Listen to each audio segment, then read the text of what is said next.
Hello, and welcome to Mind Your Head, a space for people to share their stories, talk openly and honestly about their own mental health challenges, and to give some listeners some comfort in knowing you're not alone. We acknowledge the traditional custodians of the land in which we record this podcast, the Gubbi Gubbi people. We pay our respects to their elders, past, present and emerging, and extend that respect to all Indigenous peoples. We honour their enduring connection to the land, waters and culture, and recognise their invaluable contributions they make to our communities. Always was, always will be Aboriginal land. Welcome to Mind Your Head, Blair. So stoked to have you on the podcast today. I think I mentioned it before at the pools. I'm a big fan of your work. I've been following you for a while now, and I really love what you're about and what you do. I appreciate that, mate.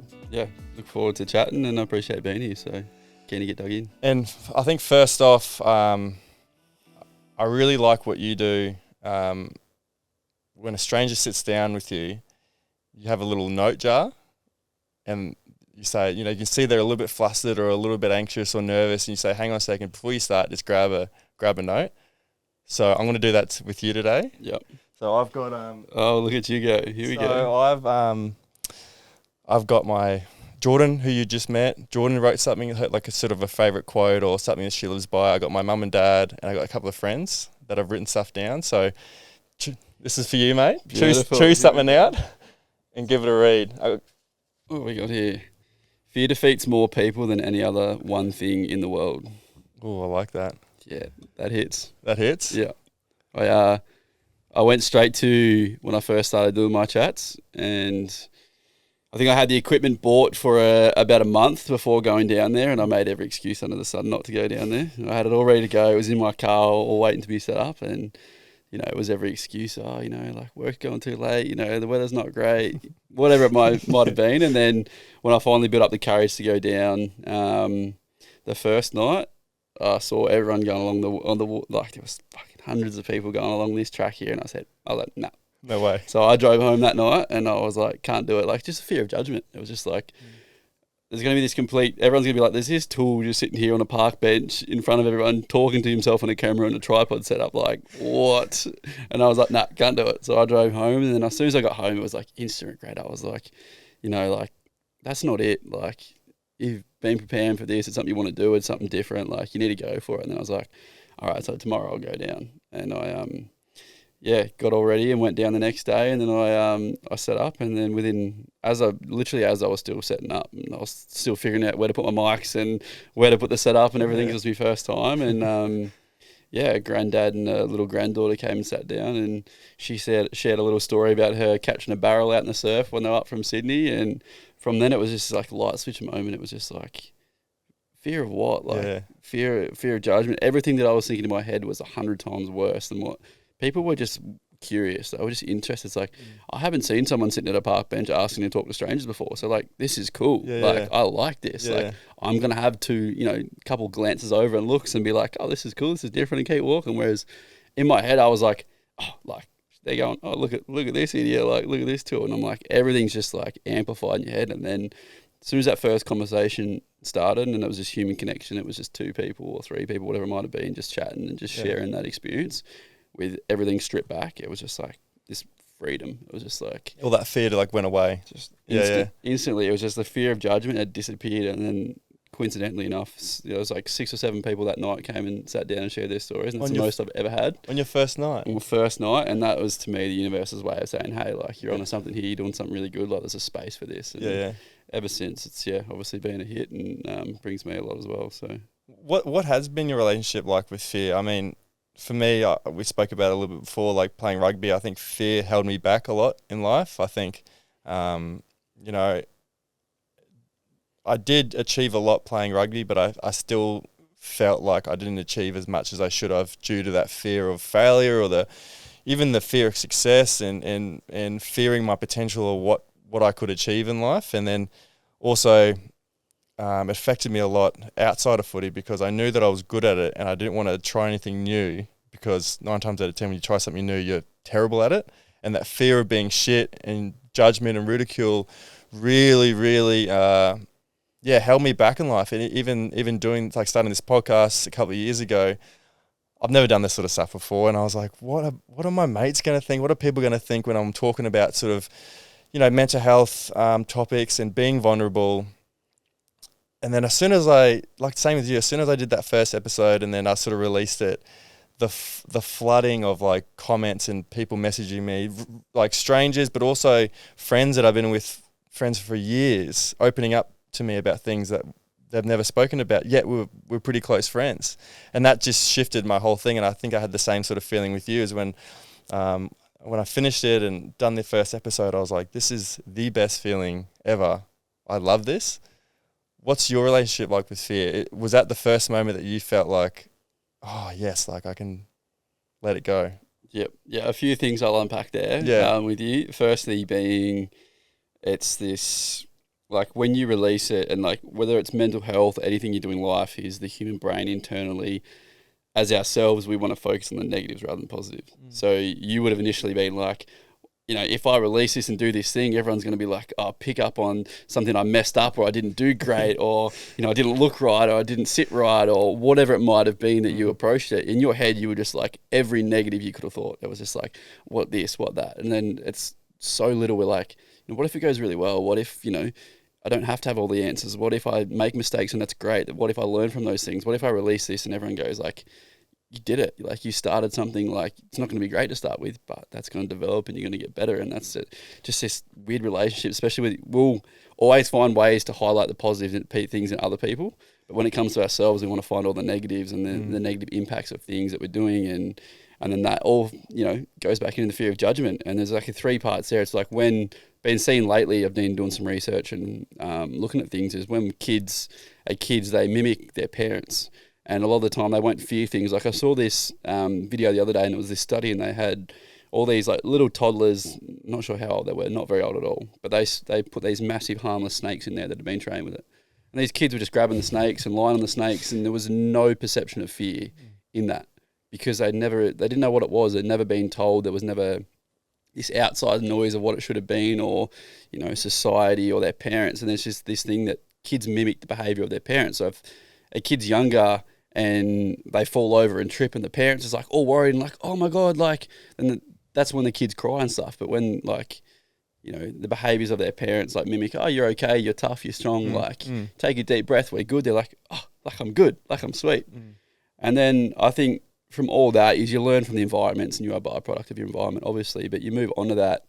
And the biggest thing that I relate to with that is with school and sport as well. I played at a high level with AFL as well, and those environments correlate. But when you're in school, you put a mask on, a facade, you try and fit into groups and social norms and be someone you're not, to be considered cool, or because that's what high school was. It was all these groups of different people and like that status, hierarchies and status, and you would change who you were to mold and fit and shape into the standards that someone else sets and whatnot. And then we hide who we are, like I said. So then it comes to these things later in life, and you hold all that fear of judgment and that fear of not fitting in, because you've had to do those things, and you've hidden your authentic version of yourself in that vulnerable state. Because especially for a lot of us, I'm not sure how it was for you, but me being 24 when I was back in school, was a lot of social media as well.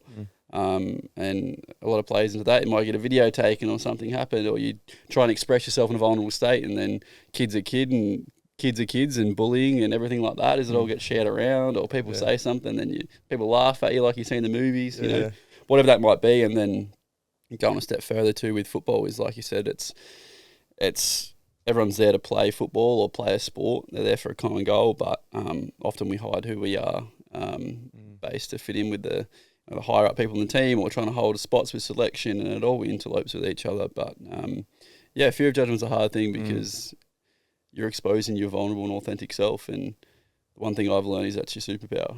It's such a hard thing to express and put out there because of the fear of judgment and the thought of what other people think. And then on top of that, we all internalize that and make it, look at all the negatives and make it 10 times worse. And what it is, focusing on the what ifs in the positive ways of people reacting, like you said, to your podcast and what I did, and just put yourself out there in a different light.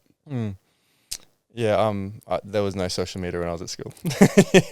I was extremely lucky that. I was like, I think you're just saying it in a polite way. I think year 12, I think Facebook, I think MySpace was just coming through. So yeah, I was lucky I had none of that. Yeah. Do you have a favorite quote or saying that you live by, or something you go back to in times of struggle?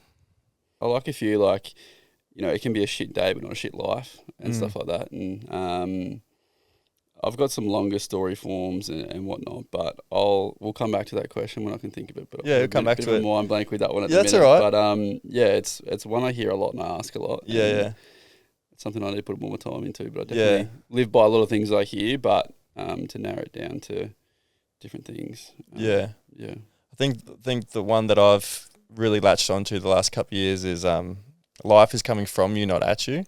And for a lot of time, I mentioned to you earlier that I sort of got into a really dark place in my life where things weren't planning out how I thought they were going to plan out, and I was blaming all these external things for the reasons that my life wasn't planning out the way that I planned out, and never looked inwards at all.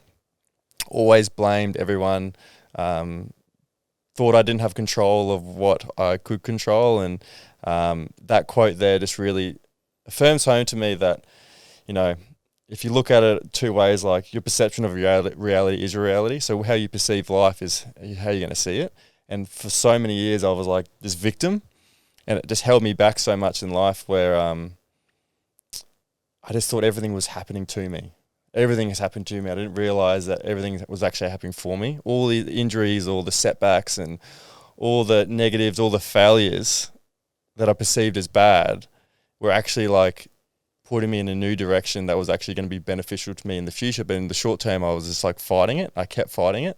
And now, and even like my perception of failure was really, really bad. But now I always look at it as an opportunity. Like, instead of, if something doesn't go to plan, I'm like, oh, sweet, maybe I'm meant to be doing, maybe it's putting me in this direction, and more leaning into it rather than trying to fight it, trying to resist it. Yeah, we live in a day and age where we're shamed for making mistakes a lot of the time, especially in a sporting path, an elite sporting path, an environment is, as you know, you generally, if you make a mistake or something, it's generally put out in front of the whole group, or put into a group chat or whatever it might be, and addressed in a public setting. Whereas like things that I've learned is like you take so much shame when you're younger from making mistakes, but they're our biggest lessons. You know, they're absolutely our biggest lessons. And when you learn not to be shamed by them and just understand that, all right, I might have fucked up there or I might have made a mistake, but like, look what I've learned. I'm not going to do that again because I know that this is the outcome and this is what comes from it. Whereas, there can be beautiful ways that you can harness, using mistakes as great learnings and then, carrying that through. And I think we've still got so much growth in society and in leadership roles to be able to harness that in a positive light rather than, in exposing it in a negative light. And I think if we can do that, it's a really powerful thing because like you said, our greatest, mistakes and our downfalls are our biggest, lessons and stuff that we take. Yeah, 100%. We sort of veered off a little bit, but I sort of want to get to your life and how's it going now? I mean, like a little bit different from this time last year, you reckon? Yeah, even 8 months ago. Like it's only been 8 months. Yeah. So, it's bloody crazy, man. But that's the beautiful thing is life can change in an instant, can't you? Like, and it's just, I couldn't picture my life any different now than but I'm so grateful and blessed, but to think that you can do one thing that's unique and just a little bit different and then everything changed. And I can't even sit here and be like, oh, I know what another 6 months is going to look like or another 8 months. I can't even comprehend. But it's just all set in motion by one little action of doing something different outside the box and something, one of my favourite things to say is, if you do things for the right reasons, the right outcomes will come of it. And it's just it's putting money aside, it's putting all the other things aside and going, hey, if I do this for a reason that lights me up inside and has a positive effect on others, then good things will come from it. And that's what's been the case in this instance. It's pretty crazy. So talk to me about this journey and how it started for you, and where did the idea come that you wanted to sit down with strangers and have a chat? Yeah, look, I don't know, to be honest. No, I do know, but it's a weird one. It was just, I think I saw a video one day of a guy and he'd sat down and he was playing music through a DJ set and had a sign that said if you're having a bad day, but my personal opinion was that interaction was faked. It was like pre-planned. You could see that she's like, Yeah. oh, act surprised and like having a bad day, and like Yeah. you could see it wasn't authentic. Yeah. So a good reason, good thing, but in my own eyes, that was like, hey, he's doing it for likes or followers, or with the social media is instant gratification overnight to have a viral video and whatnot. But it didn't have the same authentic value and outcome to be good reason for doing it. So then I was like, I've always been one that didn't want to go to uni or didn't want to do a trade and wanted to be outside the box kind of thing. And like, whether it's business or whatnot you surround yourself or you do something and you learn off others. You go to someone that's successful in that business, and instead of going to uni, getting a degree, you go, hey, can I do a free traineeship and I'll like learn off you and get your stuff. And I was just like, my big thing was hindsight before the fact. And it's something we can never get, but we can try and take little bits from it. So I was like, if people are going through, like, I hadn't lost anyone either at that time, so like close to me to death and that kind of stuff, and that ties into I've got this deep-rooted fear and anxiety around death and dying and what comes after it, and I've always had anxiety and breakdowns in the middle of the night and panic attacks of what happens, and since I've started this, it's very much lowered, but going into that is if I haven't been through losing someone or grief or death or what comes next, I've been really lucky, but it's around the corner, and how am I going to deal with it? How am I going to, what patterns of behaviours I'm going to see myself that I won't realise, and I'll isolate myself off from the world and all these things. And it was just like, if I can go learn from a complete stranger that's been through that, and we all live in our own little bubbles and don't realise what's going on, but, this person's just going for a walk on the beach and, they've got the most crazy story you'll never even know about if anyone hadn't asked. And it was just like, hey, if I can give a opportunity for someone to share a bit of their advice and a bit of their story and feel validated in their own version of themselves to share that, then hey, when I go through it or when someone else goes through it, that if I'm able to share that with them, that they take a little bit of that 1% or that hindsight before the fact and go, hey, I'm going through it now. They got through it. I remember the quote that they said or the advice that they give, and it sits well with me now, and I kind of take that on my journey, my own path. And yeah, it's developed into a lot of different things with, obviously we feel like we're a burden to our friends and family, so we don't share and we don't indulge in the mental health space and talk about our feelings. But when it comes to a complete stranger, you got nothing to lose. There's no bias. There's no, hey, you're a good or bad person. Is this your side of the story or theirs? Or what have you done with your life? It's just, hey, like, how you feeling? What's going on? What's your story? I'm here to hold space and listen, just dump. And then it's just like, I have so many people that come that just like, feel like they're so weighed down and they're stepping in mud and they leave like a floating fairy, and it's just like you can't explain it other than just the burden, the weight taken off their shoulders by just having someone hold space for them to just dump what they haven't been able to say off. It's just the energy just shifts. Can you feel that and see that after you've had the chat? Yeah. Really? Yeah. Oh, right. Yeah. Well, one of the ones I'll always look back to is like one of the first ones on the first night, and Mel came and spoke about how she had lost her brother who he'd hung himself. He had a heroin addiction and went to jail and a few other things, but he carried a lot of guilt because he was drowning when they were younger on a family holiday, and their dad went to save him and got him out, and he ended up drowning. Oh, wow. So he carried all this burden through his whole life that he was the reason his dad died, and then he got into drugs to deal with that.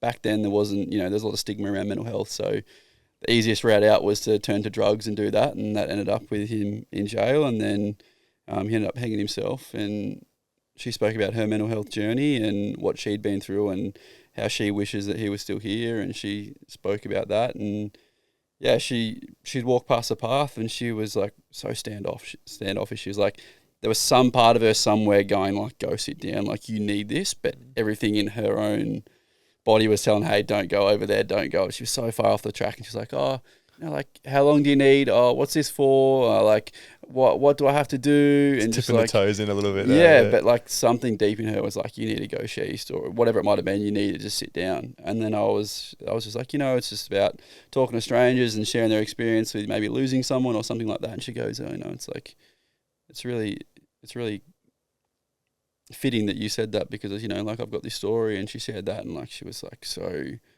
heavy and so weighed down, and by the end of us sitting there for 25-30 minutes talking about it, she got up and she was big smile on her face. I gave her this hug and she just felt free, and it's something that you have to see and feel to understand. I can't really say it, but yeah, it was incredible. How does that make you feel? Fucking on top of the world. Does it? Like, I get it all the time, and everyone's like, "Oh, you do so much for other people," and I'm just like, "No, like they do so much for me." Like if I'm having a bad day, I've had a massive day at work, I'll go down there and I don't know what it is, but for complete strangers to be vulnerable and authentic and open up their heart and soul to you with no strings attached and just say, "Hey, this is me, this is my story. Like I hope it helps someone." You're just like, "Fuck, this feels amazing." It's like almost an honor and a privilege that they get to share that story with you. And sometimes I think about it too, that like you might be the only person in their life that they get to talk about these things to. Like what an honor it is for you to hear this from them. Exactly. Crazy. So why do you think it's reached so many people and gained so much interest? Is it, you talked about, is it that genuine authenticity? Is it, the vulnerability? Is it, people are relatable? Like they're not, social media influencers. They're not got a high profile. They're just regular people like you and me. And that's the thing is, like, as a social media world, we've indulged in people getting things for the right reasons, but then go and find the biggest celebrity they can to show off their stories to hope they gain more traction and more. Like, it's just the way it is. Like, and the thing is, 99.9% of the population will never be able to relate to that person because they've got all this money, they're in this position, and yes, they might have a story like the regular, but they'll never be able to relate in that sense. So having someone that's just going for like their afternoon stroll or run along the beach or bike ride and just says, "Hey, this is me, this is my story in its entirety, here's my heart and soul, and I'll be vulnerable and authentic," is so powerful. But the biggest reason I think it is as well, because we've got charities and stuff do amazing work, and non-for-profits, yes, and all that psychiatrists and mental health professionals, they do amazing work. But they all, most of the time, not all of them, most of the time, they have to offer advice. They have to give foundations and way to improve and do this and that, and which is great. But what I do so different in the fact that I just listen. I don't say, "Hey, you should feel like this," or "You should feel like that," or "This is where you should be," or "What you should do next." It's just, "Hey, like, I'm here. This is your space. Like, speak." And a lot of the time, people don't get that opportunity because, like I said, they don't want to be a burden to their friends and family, so they don't offload. And then who else are they going to do it with? Like, it's just not there. So for them to get a space and an opportunity for someone to go, "Hey, like, I'm not interested in anything other than like your story," and just holding space for you. And people go like, "Holy shit," like everything that's weighing me down, all the stuff that I feel judged to talk about with friends and family or different things, or there might be bias there. It's just, there's none of that. It's just, "Hey, this is me, this is you." Just we're humans connecting. Just tell me your life story. Tell me what's going on at the minute. Tell me your best advice. Help other people. Like, it's just holding that space, and that's why I think it's done so well. Yeah, and I can definitely relate to that because when I was going through those rough days, I same feeling. Didn't want to burden mum and dad, friends or family, anything like that. I found so much peace in going and seeing a psychiatrist, because they're a stranger. They're not going to worry about Elliot. They're not going to go home and worry about Elliot, or because some of the things I was saying and some of the things I was feeling was quite dark and depressing, and I felt so much peace going to them because I was like, "Oh, well, they're a complete stranger. They don't know me. They don't know my story. I can just go to them, offload and go home." Whereas like thinking about mum and dad or my friends or family, I'd feel like they'll start treating me differently. They'll start sort of, showing me all that sort of sympathy and all that sort of stuff. And that was my fear of like getting treated differently. Don't treat me differently if I'm going through something. Treat me normal, treat me the same, but just understand that I'm going through a rough time at the moment. So yeah, I really latched on to talking to a stranger. And that was like my sort of outlet for a while. And then that was like my foot in the door. And once I sort of released it all and like got off all the weight off my shoulders and I could actually, be comfortable sharing it, that's when I sort of turned to mum and dad and my friends and sort of had that open dialogue that I don't think I would have had if I didn't go to that stranger and have a chat to him about it. So I can definitely feel it, yeah. 100%. And it's a balance because, some psychologists are really good and they sit there and they'll listen, and then, I've had a lot of experiences where they're not so good, and for them, there's always an ulterior motive. It's like, it's their job. They've got to get paid. They're there. They might not, like, I'm choosing to be there in my own free time after work. Like, there's no strings attached. It's like, "Hey, yes, I want to use your, like, the video to share to people, to give, to validate your own feelings and help other people out there." But other than that, it's just like something that fills up my cup. and there's no strings attached. So it's just like, hey, like this is your space. Whereas if you go to a psychologist, oh, you know, there's $200 for an hour, and then as soon as the hour's finished, you're gone, you're at the door, and someone else is in. Whereas it's just like I've sat down there for like an hour and a half, and just like until they're completely finished and they're like drive any words, and they feel so amazing, and then I'm just like, all right, you know, they're like, oh, I'm ready to go now. Like, oh, okay, sweet.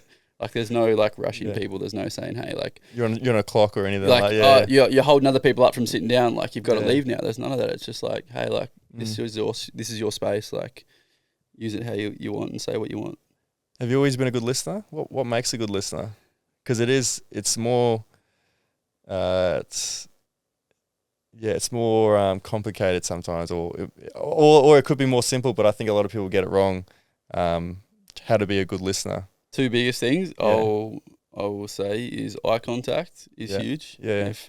If someone's bearing their heart and soul and being vulnerable, and I'm looking off every 3 seconds to someone that's walking on the bike path and looking over there, and you know, eye contact's a form of vulnerability in our own self and intimacy.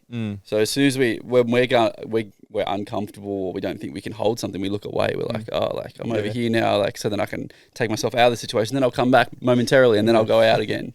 Whereas what I do is I hold that eye contact. I've held it for like an hour straight, with maybe 1 or 2 little slip ups, but an hour straight, and then you'll get people go like, "Oh, I actually feel you listening." Like you're not saying anything, but I know that what I'm saying you're actually taking in. And the second one is people listen to talk themselves. They're always waiting for the pause in the sentence where they go, "Oh, well, this is how I feel. Oh, this is what I'm going through. Oh, my situation's worse than that." And what that does is that doesn't validate someone else's feelings and opinions and what they're saying, because you're then taking their experience and trying to one up it. It's always competitive. It's always ego driven. It's always like, oh, hey, like that's great, but now look at me, look at my story. Oh, I did that way worse. And then at the same time, it's also like you're not listening because you're thinking about what you want to say in your head the whole time. You're like, you're not present in that conversation. And I've had so many amazing things happen where I've just like minute pause in the conversation. And I haven't dived in and gone, oh, that's great that you share that now. This is my advice and this is my opinion. It's just you sit there and you wait, and they go 3 levels like deeper. They're like, and then they get it out because they've had that space provided where they're just listening. You're not forcing anything. You're not saying, oh, hey, like this is, you just leave it open, and then they go even deeper because they feel like you're just holding that space and you're actually listening. So what they're saying is valuable and they can get it out, if that makes sense. 100% makes sense. That's what I've learnt doing this too is I've always struggled with a bit of head noise. Always that I struggle being present in the moment. I remember like being a kid and sitting and watching a movie or sitting watching TV, and I would have like all this anxiety about school tomorrow or the game on the weekend, and I just couldn't relax in the moment. I couldn't just sit there and just watch a movie. My mind would be thinking about other things. And what this has done for me the last couple of years is that my mind can't go anywhere else. Otherwise I lose attention. I lose the guest. I'm lost, like that. So this has been my form of like, my remedy or therapy where I feel really calm and relaxed doing this, and my mind doesn't wander. I'm so focused on sort of what you're saying. So this has been sort of so helpful for me in my life. 100%. Once you realise that it's just 2 people talking, like, yes, there's cameras on different bits and pieces, but once you actually be able to hold a space and learn how to hold a space, it's just 2 humans connecting. It's the most purest form of anything, really, and it makes it so easy and comfortable. And like your vibrations and your effect rubs off on your guest, or if I'm sitting at the table, if I'm like all frantic and all over the place, like that's gonna rub off them in the way that they're feeling and acting. So do you pick up an energy quite easily? Yeah, I'd say so. Do you? Have you always been like that? I wouldn't say always, no. But that's growth as a person, as a human yourself, and maturing and realising and experiences. But yeah, I'd say I'm in a good place now with it. If you're happy to share, what are some of the toughest things that you've faced, either emotionally, mentally, physically, that has helped you, connect with these people? Because I don't know if you're familiar with Brené Brown. She talks about vulnerability, and she talks about shared struggle and the ability to hold space for someone on that same sort of energy. She talks about having gone through, similar situations or similar feelings and experiencing certain, tough situations.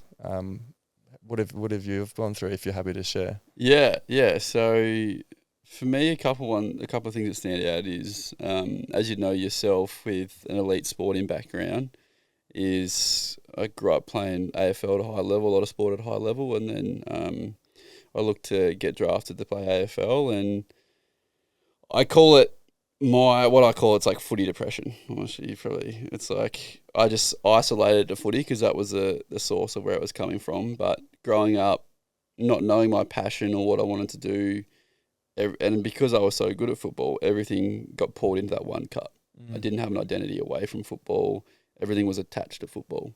So if I had a bad game on the weekend, I was a shit person for a week until I got the opportunity to redeem myself, the next weekend and be like, oh, if I have a good game, I'm a good person.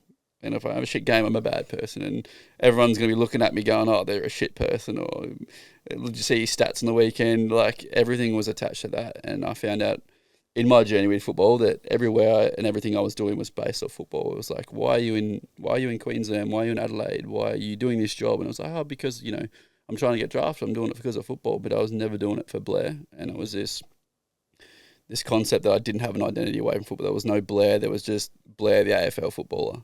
And that carries a lot of pressure and a lot of weight, especially on performance. So I wasn't able to perform, and I ultimately probably didn't get drafted because I was in a state of having so much pressure on one thing and having a cup so full in a negative way, trying to perform and trying to please other people and trying to be this person and this ego and this footballer and have these stats and all these things all tied into one, that the Blair over here was suffering because there was no identity and it was all over here. So that's something I had to battle and deal with, and I went through a lot of years of playing shit football because everything was about football. Everything that I was doing was for football. And then I spoke to a sports psych and we basically isolated that, hey, there's no Blair here. That's just Blair the footballer.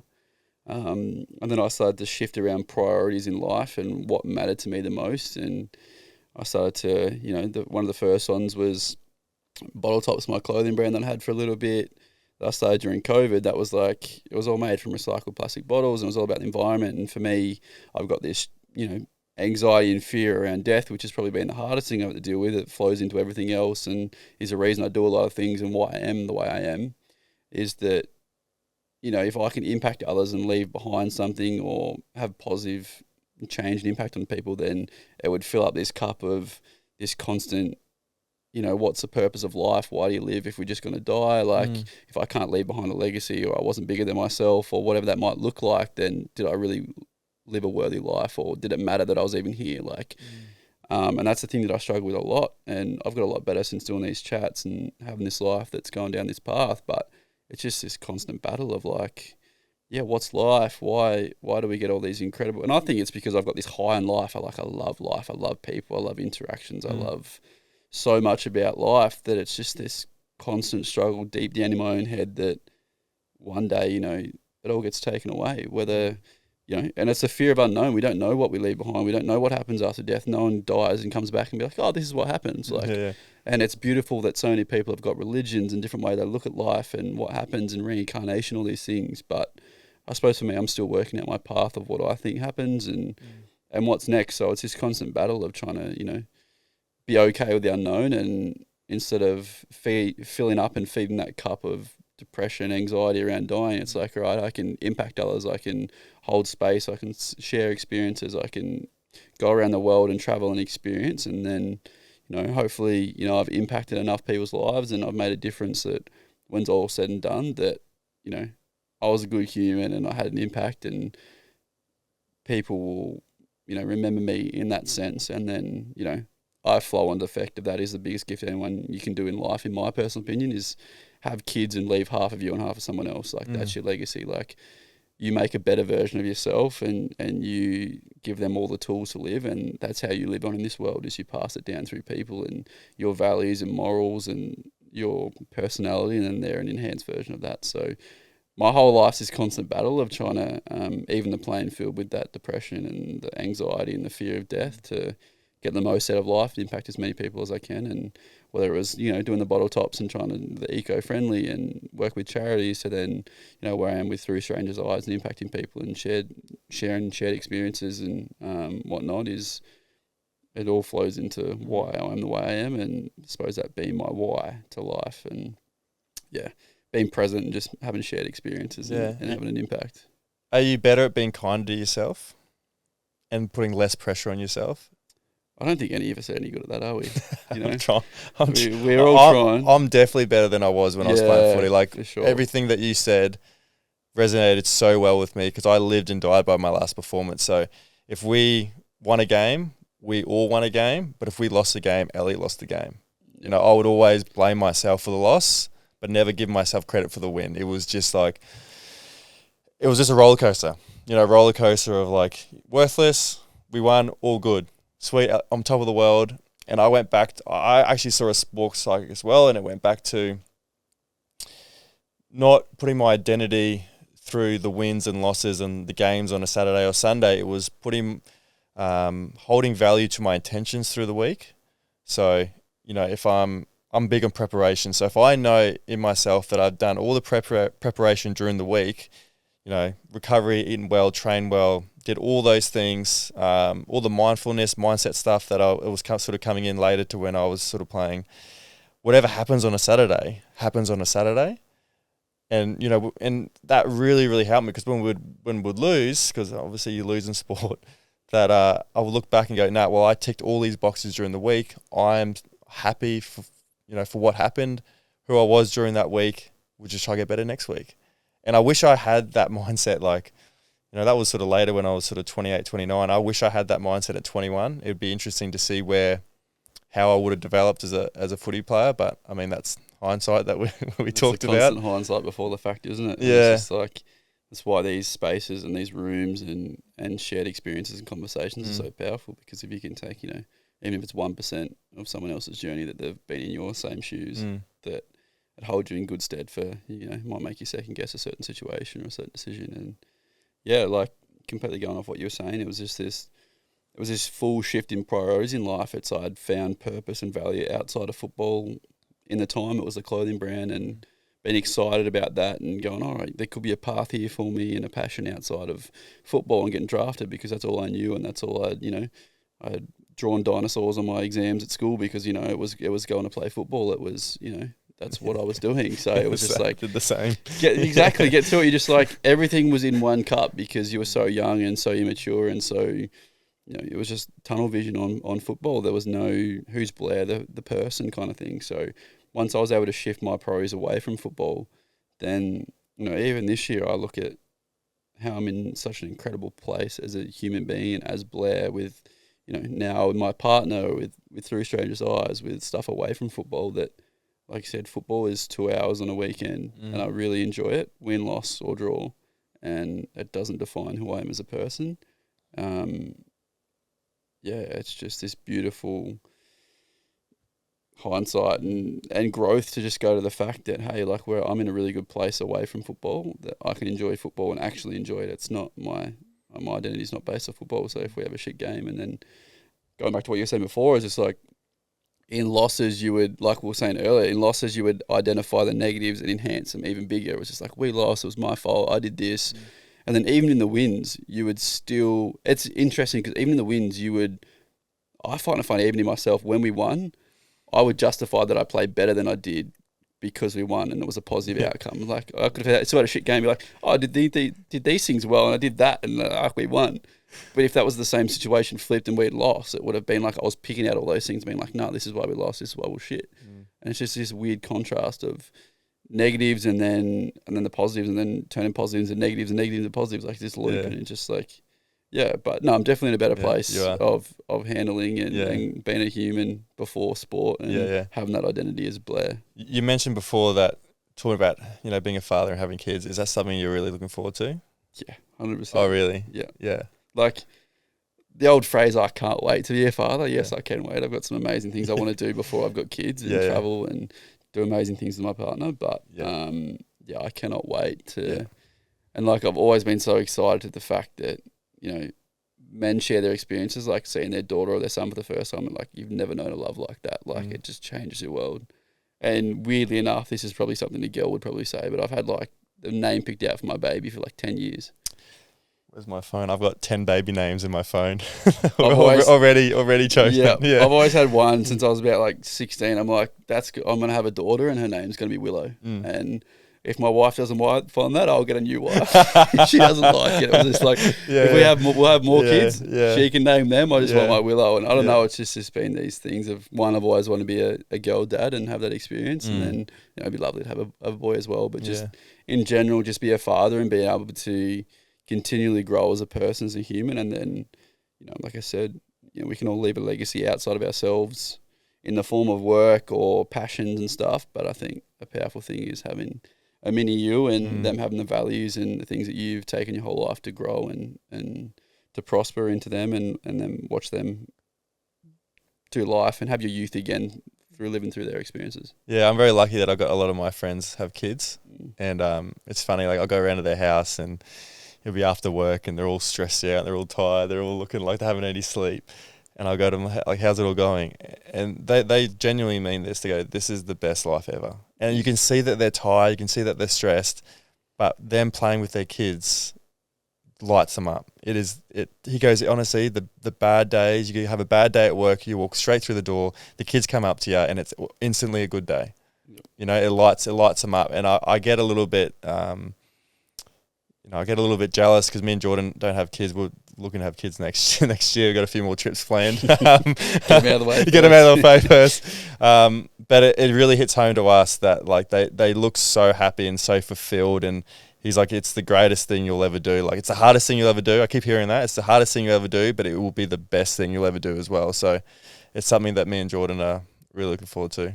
Yeah, and I've definitely, like I said, that kids are so pure and innocent that they mimic the behaviour. So I want to be in a place where I'm the most discovered and I've had as many experiences that shape the person I am, to the fact that when I get to that stage that I'm in the best place possible to go, hey, like, this is how you should look at life, this is how you should react to situations, life's working for you, not against you. Like, all these things that these kids are going to develop who they are as people and as humans is right from the get-go. They're mimicking and they're demonstrating everything that you do. So yeah, it's definitely a goal to be in the best position. Obviously, we're never going to be perfect. You're never going to be a whole human that, doesn't make mistakes.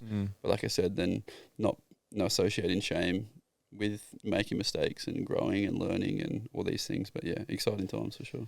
Going back to what you were saying about sort of when you were playing footy and the pressures of playing footy, did you ever have a moment where your mental health really took a downwards turn? And did you ever reach rock bottom? Was there a really dark time for you, or?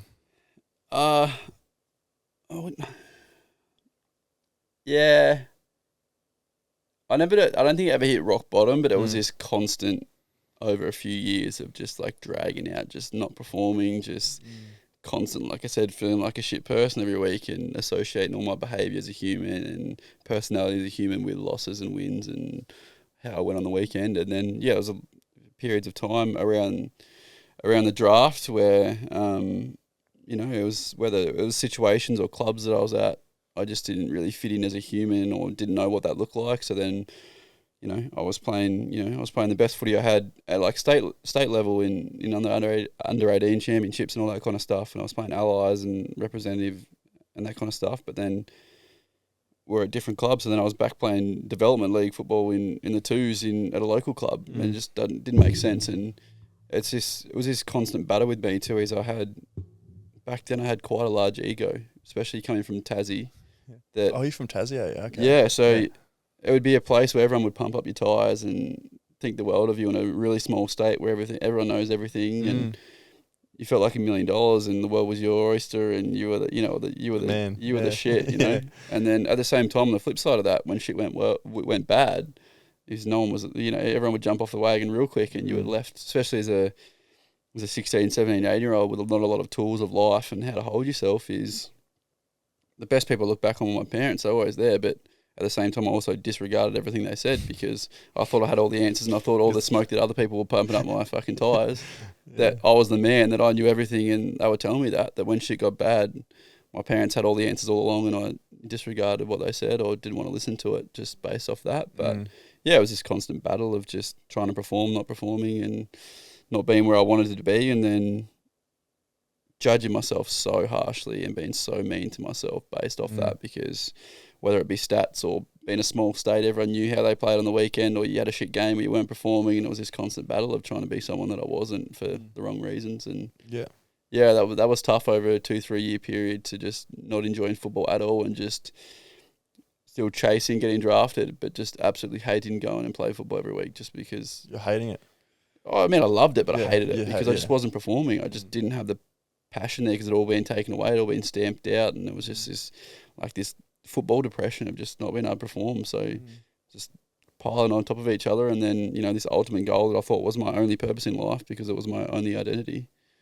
I wasn't getting anywhere close to it. I wasn't performing because of all these things, and that was tough to, like I said, live within a small state, and then being ego driven and being like that is, I was fucking the man if I had a great game, but then I was also a piece of shit if I had a bad game. Yeah. And more so, it was a lot more bad games than good games, and it was tough to deal with, especially.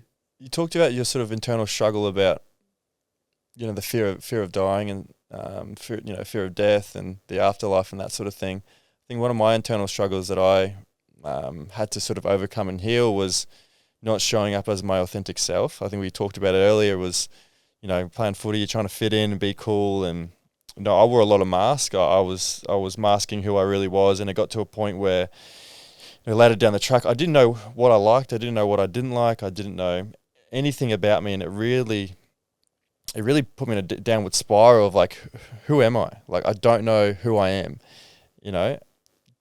What's been sort of your experiences with, showing up as your authentic self? Because you seem really confident in who you are as a person now. Has that been a journey to get to where you are? And obviously we're obviously still, putting in the work as humans do, but has that ever been a struggle for you?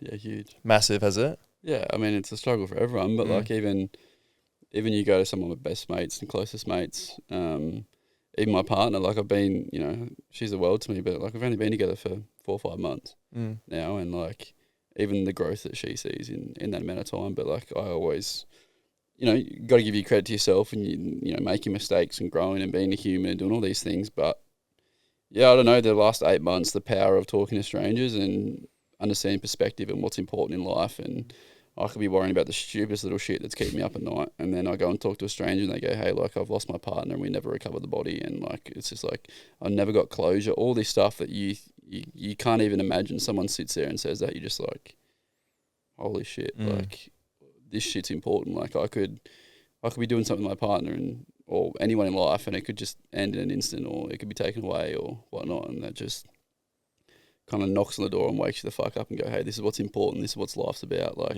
don't stress the small stuff, be present, enjoy the moments, like keep growing and that kind of stuff. But yeah, last 8 months with Through Strangers' Eyes has been incredible for me as a person. But like I said, it's just been this massive journey of finding myself through football and after football, and finding what's next, and then finding a passion, and then understanding why I'm the way that I am. And once I could do that, then I could start to do things accordingly. But yeah, for me, it took doing something crazy like sitting on a park bench looking like a lunatic to talk to strangers to really open my eyes to the world and what's important. Yeah, 100%. And there's a good quote here that I'll read out that really hit home for me was,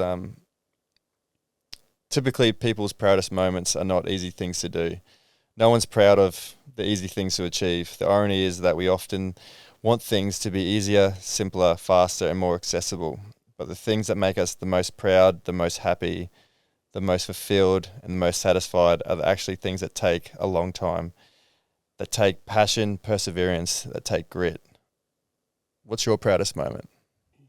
I wouldn't put it down to a certain moment in particular, but just who I am now. I've come a long way as a person, and I used to be the most immature little shit of a kid that was just so ego focused and just like that's a trap of football and being growing up and being good at sport and being the cool kid at school and the class clown. Like they all go into each other. But I am so proud of the human I am currently and that I'm growing into. And then I'm proudest probably. Obviously, it's very new, but sitting down at that park bench was something that I had to overcome a hell of a lot to do. And the universe has, I think, rewarded me in a way of that. But I'm still on such a path and such a journey that so many incredible things are going to happen. But getting past that fear of judgment and sitting down there has opened up so many doors for me. And, funnily enough, that's how I met my partner as well. Is she sit down? Did she? No, that would have been picture that would have been good, but, you tell the kids that story. Yeah, but just like when we had our first interaction, like she had been following the page already, and her first thing she said was basically like, "Oh, like, I really love what you do. Like, thanks for doing what we do." Oh, I love that. And if I'd never done that, like, she would have never said that, would have never stuck with me, we never would have furthered the conversation and been where we are today. And it's just like, life's such vibrations and energy, and when you find someone that matches yours and you're in a situation like, also like one of her dreams, and she wants to travel. She wanted to live in a van and travel Australia and do all these things. I'm just like, there's no coincidence that I put myself out there and I did these things. I'm on this path, and that life put you in my life at this stage. Like, that was meant for the both of us. That was meant for you. That was meant for me. And you've just got to be open and receptive and say yes. And like, but like, yeah, fuck yeah, I'm so proud of myself for doing that, and just the incredible human that's making me. And it's obviously it's a constant battle to keep getting better and doing things differently and learning and growing. But yeah, from the type of kid I was and what I thought was important a long time ago to where I am now, that's I'm very proud of, and like I hold a lot of that to my parents and the way they raised me and held me to grow as a young man. Are you always striving for growth? Is that something you chase? Is that a trap? Like, yes, we want to grow, but like I think the most important thing we can do is be present. Yeah. We're always, especially this day and age, it's instant gratification. We're looking for the next viral video and looking for the next $1 million deal, this and that. But like, even the thing that I struggle with now that I'm trying to focus on is like, I work with my best mate. Yes, I don't enjoy the work that I do, but I get to work with my best mate. And that's a blessing in itself. But like, I've got this amazing tour coming up where I get to travel Australia, be free, interview people, have all these amazing experiences. And I find myself living in the future trying to be there rather than being present and enjoying, hey, you're working with your best mate. It might not be glorified work that's great, but like, you get to wake up every day, you get to work with your best mate, you get to see your partner, do all these amazing things, and we're constantly striving to be something else than what we are now. Yeah. And yes, I want to grow. Yes, I want to mature. Yes, that's a great thing. But I want to do that in the present. I don't want to be like, oh, imagine the Blair in 6 months' time with this and what kind of that's the person I want to be. Like, no, I want to be who I am now. I don't know what that's going to be in the future, but if I focus right now and put my heart and soul into things that matter and for the right reason, for doing things for the right reasons, the right outcomes will come in place, that I'll be proud of that person that I grow into in 6 months' time, and then 6 months' time after that. Like, yes, I'm striving for that, but I'm present. What are some of the things that you need in your life to be the best version of yourself? I said this to you earlier. The biggest gift someone can give you is a mirror to yourself. Yeah. You need someone that, for me, it's my partner now that I found that in her and my parents, both those. There's no strings attached there. Well, yeah, there is, but those people will unconditionally tell you who you are and what you need and what you're going through, whether you choose to listen to it or not. That's up to you.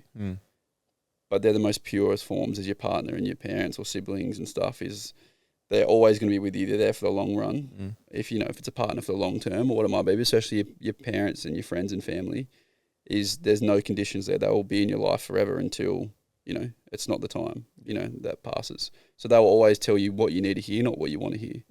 And that's the most powerful thing you can have in friends, family, partner, is they'll tell you what's right for you, even when you don't want to hear it. And that's what you need to be a good person. And, it's taken me, like I said, with my partner now, is she calls my bluff and my bullshit on situations and my behaviour, and I'll tend to ignore them with friends or something like that, and with mates, and you'll just laugh it off. I'll be like, oh yeah, whatever, dickhead. But when it comes to your partner and you find someone that you see yourself with and that you value over a lot of things, is that you'll take a good look at yourself and you go, hey, this behaviour isn't acceptable, or I need to change this, and it's not changing for someone else. It's changing those behaviours that you need to change to be a better version of yourself. So that's definitely a huge one. And then like we all say, your environment's huge. Good old quote, show me your 5 best friends and I'll tell you the kind of person you are. But that's in everything. If you want to be a better version of such and such, surround yourself with successful people or older people or people that are where you want to be. Because, you can't be successful in an area if you're hanging out with, people that have no, ambition to be in that position, or they're just, living life and doing their own little journey. Like, that's all well and great, but yeah, your environment's so important. So put yourselves around people that you want to be like. What has this journey, this, chatting to strangers, what has it taught you about us as humans? That we're all humans. We're all humans. We want to be heard. Yeah, we've got this society and life and everything tells us how to act and be and feel and to be someone else, and it's just this constant rat race of trying to be something that we're not and fit in and everything. It's just stacked on top of each other. Like, life's fucking hard. Life is so hard, and especially social media and expectations and comparing and even small things like magazines with young girls seeing people in magazines. Oh, that's what I should be like. Or we've got the world's best psychologists and people trying to hit us with dopamine and distract us and pull us out of reality and away from human connection to be all online and compare and judge and buy products, and it's all for money. But if you can strip back all of that and go down your local park and sit on a bench and have a conversation with someone you don't know with no strings attached, it will change your fucking life. It's interesting too. Like, it's we're so connected in so many ways through social media, and you can talk to anyone on the other side of the world, but I feel as like we're also so disconnected with each other as well, that even that human connection that you're doing with people, as simple as chatting to someone one-on-one in person, is something that we're longing for because we're so, on our devices so much. How do you find balance in not only your day-to-day work, but also finding balance on, because it's something that I sort of struggle finding balance with, is posting on social media, but also trying to get off social media? Weirdly enough, I spend a lot of time with my partner and friends. Yeah. And even a real good one I've done since I met my partner is we go for a beach walk and we don't take our phones. Yeah, nice. And it's just the power of being present. It's like, if you had your phone in your pocket, you'd get a vibration, or you'd check the time, or that's all trying to take you away from being present. Like, this whole world is developed to take us away from being present. Like, and if you can do small things like that, like going for a beach walk, not taking your phones, not needing to be anywhere, just go and connect and talk, is so powerful. And it's just this thing of like, it's almost strange when you see someone with a, not that many people do it, but if you saw someone with a sign saying, "Hey, I just want to talk," it's like strange. Like, you'd be like, what's this? What's like this Fruit Loop doing? Yeah. Like, it's, yeah. We've lost so much of a sense of community because of social media and the way things have gone. It's just like, the one thing that I've said with this trip, I can't wait. I spoke to Harmony about it, my partner, and I've just been like, I can't wait to pull up to some random town with people I don't know and go to the local pub and play some pool and just talk to some old people and anyone just in general, or just about life, and phones be off and just be connecting. Like, just go to these rural towns and everywhere, and just human experience and connection is incredible. But like I said, and like you said, we're so disconnected that we're pulled out of that world. And as soon as we dabble our toes in it, we get a notification, then we're distracted again. We're looking at something, we're on social media and something that doesn't even matter. So, it's this constant battle of being connected but disconnected. So I like to post, and then phone goes straight off, and I'm back being present with my partner and that kind of stuff, or whatever that may look like. What advice would you give someone who is afraid to share their story? Tricky one. Not really tricky. Not really tricky? It is tricky because it's our internal voice telling us, focus on the negatives and everything that we can. Yeah. But like I experienced, like you experienced, as soon as you do it and share it, like, I don't know what the situation, as long as it's positive and you're trying to get better out of it, like, people will react positively, and everything that you're thinking, people are not thinking like they're. Yeah, so true. Like, so true. It's incredible what we just amplify everything and focus on the negatives. But I just love this, thinking with this, like, what if it all goes to plan? What if it all goes well? Like, the what if in a positive rather than a negative, because we highlight all the negatives so often. What if I do this and they think this, or then they message me about this, or then someone shares it to one of their friends and goes, "Oh, look at this idiot." Like, if you can get all that out from momentarily and just go like, what if this turns out better than I could ever expect it? And it was the same thing I did with Through Strangers' Eyes, is like, I did things for the right reasons and the right outcome came of it. Like, there was always the thought in my head that, oh, this could blow up, it could go viral or whatnot, because it's authentic and it's real and I'm doing it for the right reasons. But there was also the thought of, if this doesn't go to plan, that I've spent $500 on gear, I get to sit down at the beach and I get to reflect on my own shit and watch a beautiful sunset. Like, I haven't lost anything. It's a win-win, isn't it? I can lose everything by not sitting down on this park bench and never been exposed to the experiences or the incredible conversations I have, and then the potential for it to blow up on social media, and I could get out of the 9 to 5 that I'm working and I could do something that really lights me up. But I started that whole thing from finding something that lit me up inside and that was for the right reasons. And then it was just like, all right, I'll aim for the stars here. If it doesn't happen, the worst that happens here is I had to spend $500, which will come back. And I got to sit down and have these experiences. But just put yourself out there and be vulnerable if you're doing it for the right reasons. Yeah. And the right outcomes will tend to come, but don't focus on the negatives. Try and say, what if it all turns out better than I ever could have expected? And that's the thing. It's like that fear that we were talking about before, is that what I realized with my fear is that once I started leaning into that fear and just, there's a great quote by Alex Hormozi, is that fear is a mile wide and an inch deep. So it looks like this big ocean that you're going to step into, but when you step into it, it's, you're not going to drown, you're not going to die. And once you keep pushing forward, you realize all the success and all this fulfillment that is on the other side of fear. So I switched the narrative now. I used to run away from fear. I used to get away from fear. I used to, don't want any part of it. But now I only do things when I feel that fear. So when this podcast, I was like, oh no, not going to do this. And I was like, hang on a second.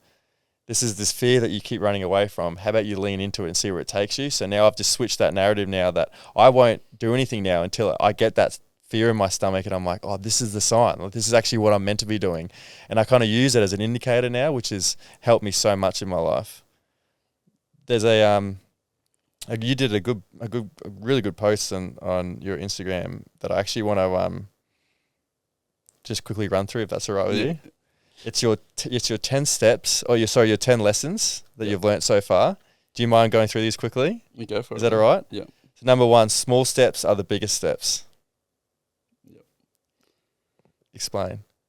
Yep. So it's the same with the fear of judgment, the fear of like everything. It's just like the small step for me was getting out of my car and sitting on the park bench and just seeing what happens. It didn't have to be this big leap to get somewhere. It was just like, what do I have to do right now to get myself on this path with the momentum? It wasn't, I can do all these big things and this big goal. It was right, ideal world, this goes viral. It helps me do what I want to do and impact others. The small step was just sit on the park bench, put your signs up. Get out of the car. Get out of the car. Like, that's the small step. Yeah. And then whether it's mental health or whatever it might be just going for that coffee or opening up to a friend or going to the gym, getting yourself out of that rut. It's that small step. It doesn't have to be, if I go to the gym and I do this and then I'm going to be a new person, I'm going to be healed. Like, no, this is going to be a journey. This is going to be something you have to go through. But that initial first step is always the hardest, because what gets you out of that rut is, you might have a bad week and you haven't been to the gym, and then you get back in the gym and you just go that once and you're like, oh shit, that feels good. I think I can go again tomorrow. No, I'm better held now, rather than trying to aim for that big. The big thing, I think people underestimate those small incremental changes that you can make in your life, and they always go, I want to go to the gym 5 times a week, for however long, and it's kind of like, just go 3. Just go 1. Go 1 for a year. And then try and go again. And, I mean, like, just build up to it. Time doesn't heal, number 2. I get this so often down the beach when I talk to people that have experienced grief. Yeah. Is everyone that hasn't experienced it or wants to generalize the healing process will say, time heals, it'll get better in time. It's a double-edged sword. Yes, time heals, but no, it doesn't. You get better at carrying the weight. And there's a beautiful quote that a young lady, Holly, that shared her story with grief, spoke to me about, and it was the analogy of the rock in the pocket. And basically, that rock's always going to be in your pocket. It doesn't matter where you go, what you do. The weight of that will always be in your pocket. But some days it'll feel heavier and some days it'll feel lighter. And over time, you'll develop a bit more muscle in that right leg where that rock is, and it'll feel lighter. It'll eventually get lighter and you'll learn to deal with it. You'll learn to live with it. You'll never get over it. You'll never get through grief and be like, hey, like, I don't feel grief anymore, or I don't think about that person. That rock will always there, and you always feel it in your pocket, but it'll just get lighter. Yeah. Over time, you'll learn to deal with it. You won't heal, like time doesn't heal, but you'll learn to live with it better every day. I love that. Number 3, don't live in fear of judgment. That's what we've covered a lot we've today. Covered that one, haven't we? Fairly well. Number 4, kindness is free. And I really do love that one. It's what I've learned out in the mines too, is that, we all have value. We all can offer value. Don't that judgment of looking someone on face value and judging them straight away. It's I always take the time and my mates make fun of me all the time about it, because I'll go out and get a coffee or go get a drink or something, and then I'm chatting to someone I've met at the table for a while, and then all of a sudden, like, we're friends, and where's Ellie gone? And they always take the piss out of me.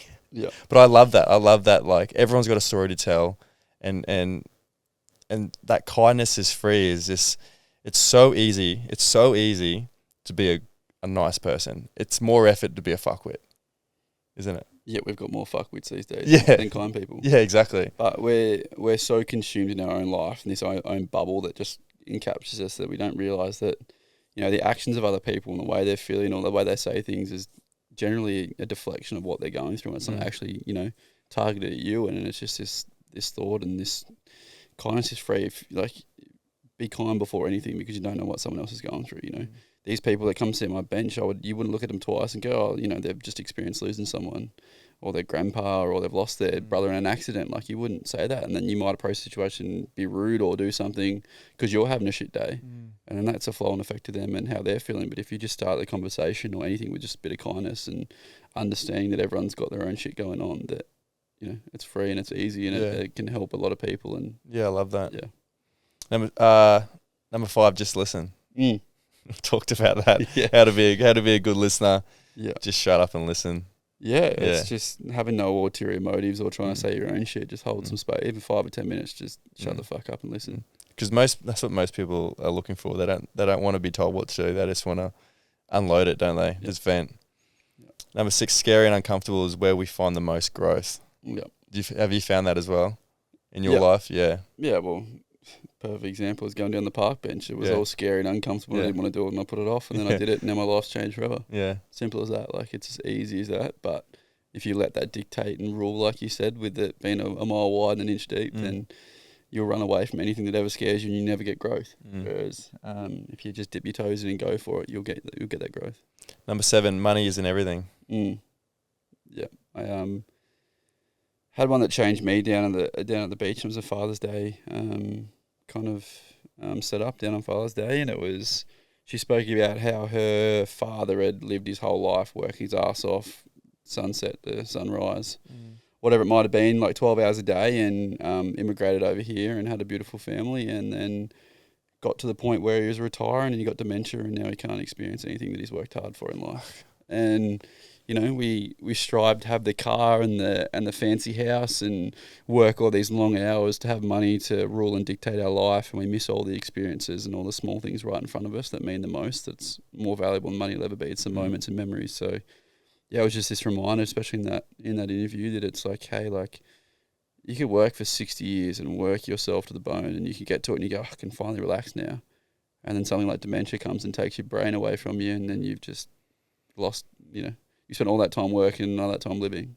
It's like that hustle culture that you see a lot on social media, is this like, 3 hours sleep, no sleep, grind. And it's just like, for what? Number 8, be grateful every time you see someone you love. And that's really hit home for me, because I've only started to do this probably since the start of this year, is that when I say goodbye to someone that I love, I say I love you. And I know this sounds a little bit dark, but I'm saying that as that's the last time I'm going to see them. And it gives me closure. It gives me the sense of fact that if I do not see them again, the last thing I've said to them is I love you, and I meant it. And if I don't see them again, that's, I can't live with it, but I feel some sort of closure there. Is that what you live by as well?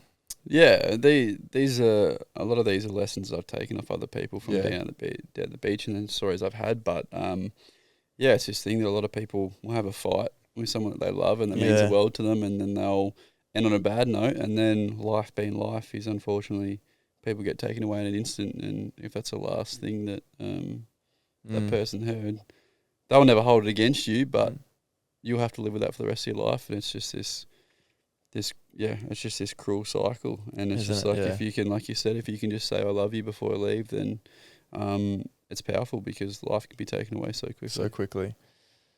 Last couple, number 9, love hard and love wholeheartedly. Yeah. Dive in. If you're going to do it all the way, do it all the way. Yeah, and it ties back into being authentic and just being, you know, the pure version of yourself. If you're going to, like, it's hard because especially with breakups when we're younger and so many things is we want to not open ourselves up, but people will never truly trust you and love you how you do if you are closed off and have your walls up and dip your toes in and not, you know, do the whole thing. So, yes, it's going to hurt. Love hurts and everything in life hurts. It means something to you, but that's the only way you'll find stuff that lasts and means the world to you is if you go after it the same amount. I love that. Number 10, it's okay not to be okay. Massively. Especially, you know, with men and mental health, it's, I think what is the narrative like? We've got a 10-year age gap. When I was sort of coming through, the stigma was still massive when I was sort of coming through that.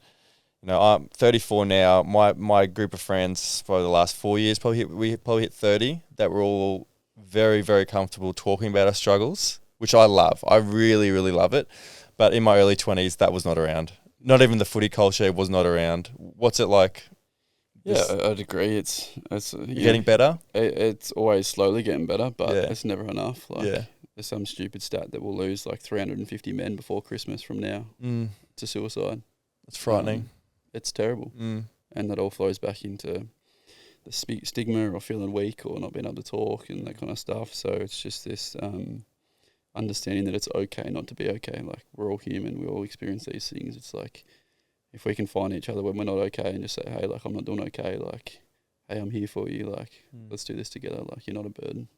And that's completely okay because we're in it together and we're all humans and we're all experienced, we all feel, and I'd much rather you be here than you suffer in silence and then I have to wake up one day and you're not here. Exactly, 100%. What does the future look like? I know we talked about it before, the Australian tour. Yeah. Are you coming to the sunny coast? Yes. You are? I'll be in the sunny coast. I'll be back into the tour. So yeah. So what direction are you going? Going south. Going south around, yeah. Yeah, so I do about a month in each at this stage. So same premise, park benches. Yeah, well, I'm gonna have a mobile set up with the van where we can have people outside. I'm also doing like got a good mate that I met through the page. I haven't met him in person yet, but he's been really supportive, and he owns a coffee brand down in Melbourne. He's donating a coffee machine and giving us our own blend of coffee. Really? Through strangers' eyes on it and everything. And we're going to do pull up the park benches and high traffic areas or down the beach or something in the morning and just offer free coffee. Love that. And people will just be able to like leave a kind note in the inside of a coffee cup or like share a message with strangers or on the video or whatever it might look like in exchange for just a coffee. And it's just like have this little community area set up outside the van where it's just human connection and just sharing and just, you know, we've got the resources and availability to share a coffee. So just give that to people and just exchange human connection. So little things like that. Yeah, it'll be about a month in each state and just drive. I wanted it to be in the van. The more I spoke to charities and non-for-profits and stuff, it was like, oh, you know, because it was blowing up and it still is. And it's like, oh, where do I go? What do I do? Like, how do I? And the more I did that, the less authentic it felt. I was like, yeah, I could do that, but that's going away from a lot of these values that I stand for and what the page stands for and where the value is found in it. Yeah. So I was like, all right, if I could have a van and the same tripod and a couple of signs and just be able to kind of drive and see these people, because I was getting thousands of messages of people saying, hey, like, I want you in Adelaide and Melbourne and Sydney and all these areas that I wasn't. They were just like, oh, I wish this existed here. Yeah. It was like, how can I capture that and still keep it the most purest form and authentic? So, I'll just get people to reach out to the page and say, hey, like, come visit our little town and I'll, you know, share a bit of video, maybe a bit of history of the town or a few of the people and share some stories of the people in town and then head on to the next one and, do about a month in each state.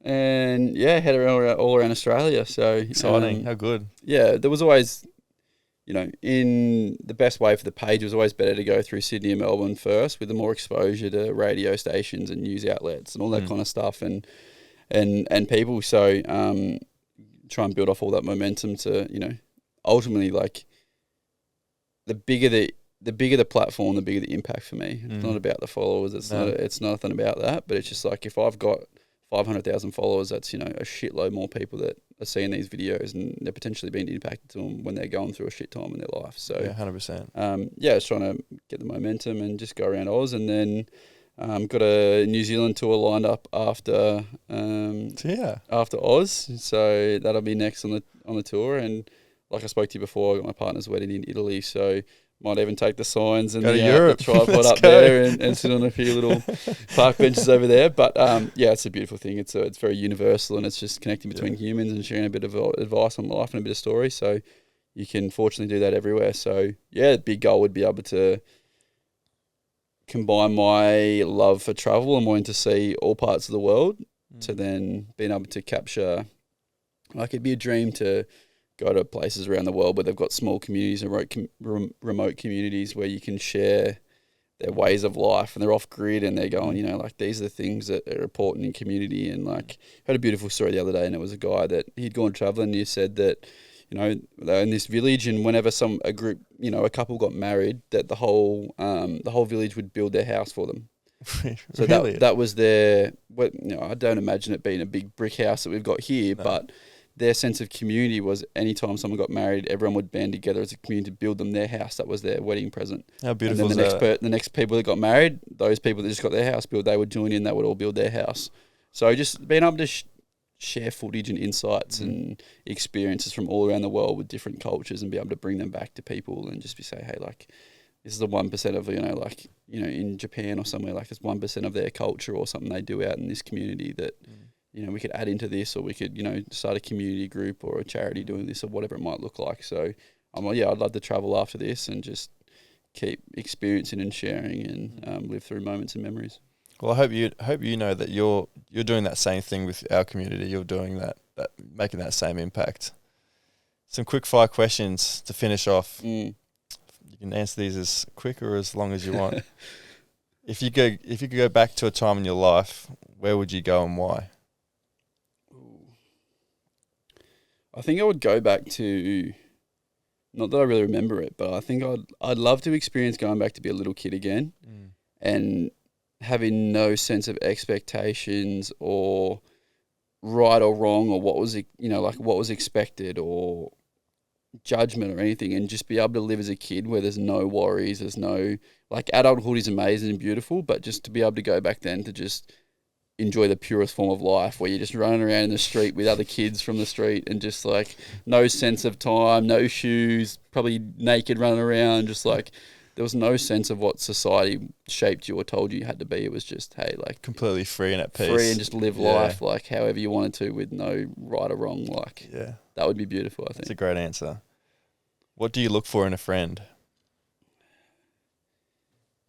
Especially now, authenticity. You know, loyalty is a good one, something you can count on. And then, like I said before, someone that will tell me what I need to hear rather than what I want to hear. You know, people come and go very quickly these day and age, but the ones that share a lot of your own views and values will stick around for a lot longer, and the ones that tell you how you need to act or to feel rather than what you want to hear are very powerful, and the ones that you should keep around the most. So yeah, real people and real authenticity, I think.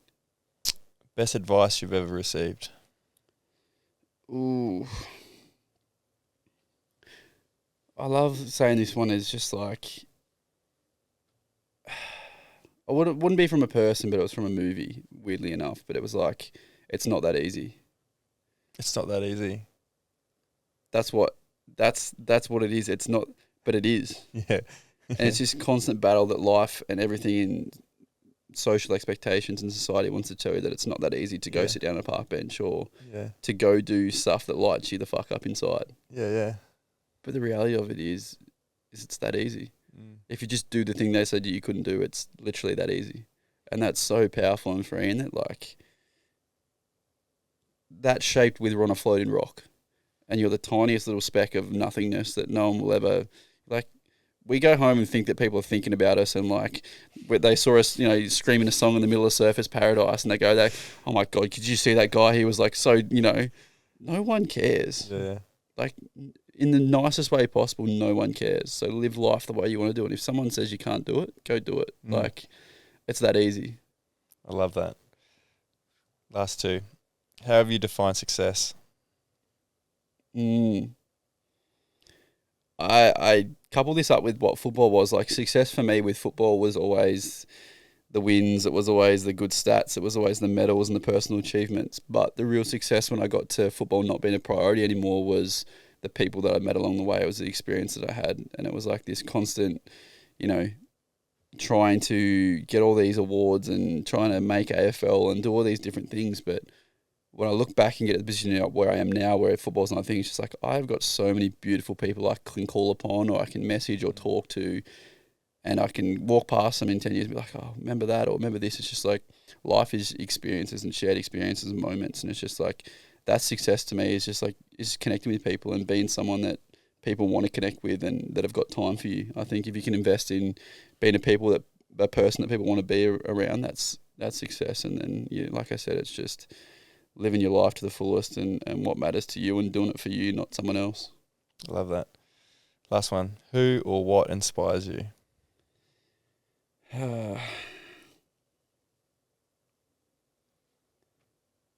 My parents are my heroes. They're my heroes too. Yeah. Before I met my partner and before a few things, I'd been like, people were like, oh, what's like love to you? And I'd be like, oh, I don't know, like I don't, I haven't really felt like deep love in the form of a partner. But if I reword the question to what is love to me, is I had parents that held me in every facet of what I was. They gave me every opportunity I could within reason. I wasn't spoiled. I wasn't like given the world. It was like given the world in the sense that no matter what I wanted to do, I had their support. But it was always, you've got us to fall back onto if something doesn't go well. Go and fuck it up. Go and make mistakes. Go and strive for the best things and the biggest things you can. Dream big and then dream bigger. It was always like, we've got you. And they told me what I needed to hear, not what I wanted to hear, but they held me in every aspect of that. And for me, that's what love means, and it's unconditional. It was just, whether it was my first business that I tried or whatnot, it was like if I wanted money from them, it was like, hey, like, we'll give you the money, you don't have to get it from a bank, there's no interest, but like, where's your business plan? Like, show us how you're going to pay this back, how you're going to use this money, what's it going towards? It was like, we've got you, but, you need to be resourceful and need to do things yourself for yourself and do them for the right reason. It's just this beautiful things that, my mum and my dad are just everything to me, and I just look up to them in every facet of the world. And they've been married 28 years, and they're just, no one's perfect, but they're just the example of what, I strive to, and then I try to be better than that, like in every aspect that I can, and be a better person, the best person I can for me. But yeah, they're absolutely my heroes, and they just literally gave me the world to be my oyster. And, if you want to try something, go try it. If it's not going to work out, we're here for you. Like, we'll pay your bills for a little bit until you get back on your feet. Like, whatever it might look back, emotional support, financial support, it was, hey, we're here. Yeah. Go do it, go try it. Don't live in the fact that you didn't do it or you were too scared to, or, and I'm a big believer that, especially at a young age, like I've got no mortgage, I've got no responsibility, I've got no kids. There's no better time to go and fuck it up and try all these things and make mistakes and learn lessons to then get to the point where I'm in a place where I'm like, all right, I've learned so much, or I've got this successful business because I wasn't worried about the outcome of money or thinking I couldn't do it because I couldn't afford it. I went after it, and I had my parents there to fall back onto. 100%. This is your time, mate. This is your time. Hopefully. Thanks so much for coming on today, mate. I really appreciate the chat.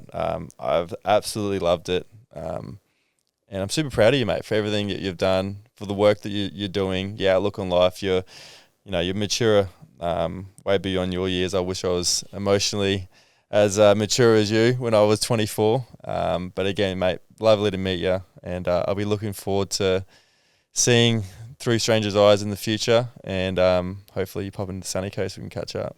Yeah, appreciate it, mate. It's awesome to be here. And yeah, I'm sure we can do a follow-up epi up in the Sunny Coast. I've got a couple of beaches that we can go to. Yeah, absolutely. We might jump in your sauna at home and 100%. and have a chat. So it'd be good, mate. And I appreciate being here and having the chat with you. Thanks, brother. Cheers.